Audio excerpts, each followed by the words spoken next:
Assalamualaikum warahmatullahi wabarakatuh. Perkenalkan, nama saya Nurmila dengan NPM 213402516259. Di sini saya akan menjelaskan tentang akuntansi. Yang pertama, aset tetap ialah aset berwujud yang mempunyai nilai guna ekonomi jangka panjang yang dimiliki perusahaan untuk menjalankan operasi dan tidak untuk dijual kembali. Benar, karena semua perusahaan pasti memiliki aset untuk kegiatan operasional. Selain itu, kegiatan lain seperti investasi dan pembiayaan juga akan berhubungan dengan aset. Tanpa adanya aset di suatu perusahaan, maka operasional perusahaan tidak akan berjalan. Yang kedua, hak paten dan hak cipta termasuk dalam aset tak berwujud. Benar. Hak cipta dan hak paten termasuk dalam aset tak berwujud. Selain itu, terdapat hak merek dagang, hak franchise, hak sewa, hak eksklusif, dan goodwill. Ketiga, biaya perolehan aset tetap adalah seluruh biaya yang timbul agar aset tetap itu dapat digunakan.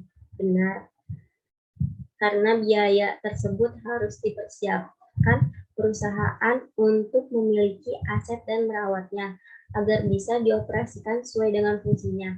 Aset tetap itu diolah dengan baik sehingga menghasilkan kembali pendapatan yang akan diterima oleh perusahaan. 4.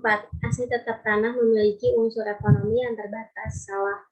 Karena tanah memiliki nilai material yang cukup besar, sehingga harga aktiva dapat meningkatkan signifikan yang nilainya tidak akan turun, melainkan akan semakin tinggi nilainya.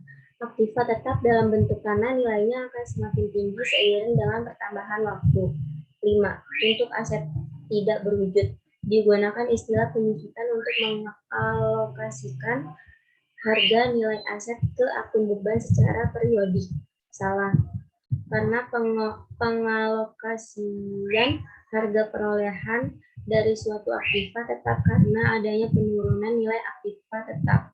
Nilai aktiva tetap akan menjadi turun apabila sudah dipakai atau digunakan dalam periode tertentu, yang selanjutnya disebut dengan penyusutan aktiva tetap. 6.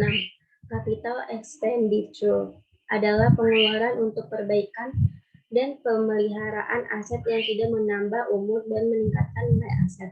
Benar.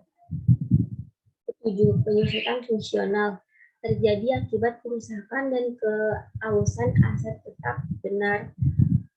Bisa terjadi dari kerusakan dan keausan ketika digunakan dan karena pengaruh cuaca.